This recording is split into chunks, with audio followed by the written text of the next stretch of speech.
evening and welcome to News Channel 8. I'm Jerome Aegean.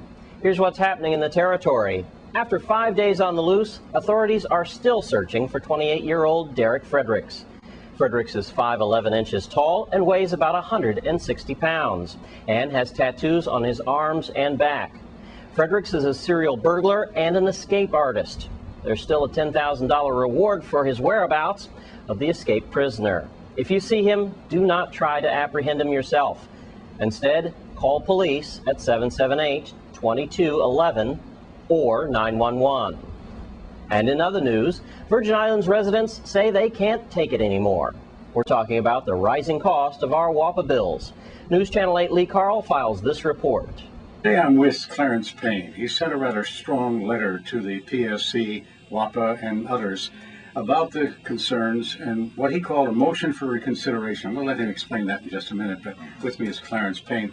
Clarence, all of us were sitting around saying, yeah, it's about time someone said it like you said. Well, I'm glad that that letter was put together with the energy and the force and the directness that was warranted, because this issue has to be addressed with such sternness and firmness and clarity that it was mandatory that this letter be sent out and addressed to the PSC and to those that's involved in managing the affairs of the Watertown Power Authority of the Virgin Islands. In a nutshell, what are you asking? What I'm asking is three primary things, and in this order. One, the ratepayers of the Virgin Islands are overwhelmed by the additional increases that WAPA has received since June of approximately 40%. Now picture someone that has retired on $15,000 a year, having to pay a light bill of about $2,500 a year to include medicine, to include food, to include taxes, to include livelihood. That person can't survive in the quality of the Virgin Islands. And we always say the Virgin Islands is a paradise.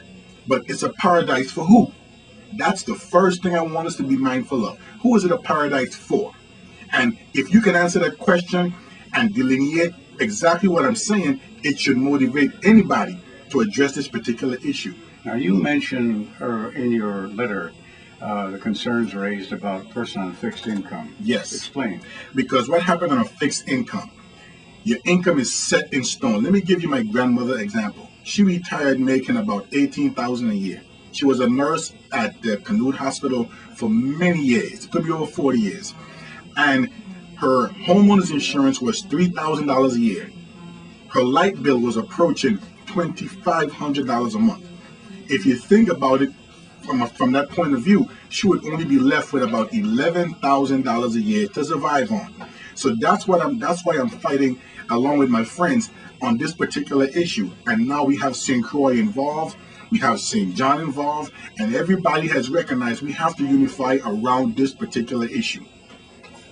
I get the impression that you're going to stick with this come hell or high water. Yes, right? and because this issue, along with many others, have been swept under the rug and not really addressed with the great urgency. Let me give you an example. The Diageo deal. The 15 senators got together, the administration got involved, and they worked out a deal.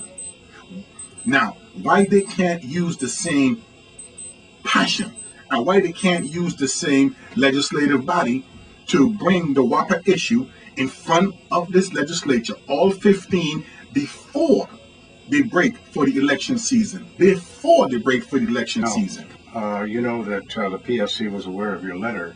Yes. And Joe Schulta, I had him on the phone just a short time ago, and listen to what he had to say and then give us a reaction. Well, with regards to the Virgin Islands Concerned Citizens letter for motion for reconsideration of the most recent LEAC increase, based on the CCs, it went to other members of the commission. We have a meeting on October 2nd to discuss water and power issues, and we definitely will put this on the record so that the concerned group feelings will be heard. With regards to, we are already planning to discuss movements with regards to fuel prices at the next meeting, and within the agenda, we will plan to discuss many of the issues that the concerned citizens letter has addressed in there.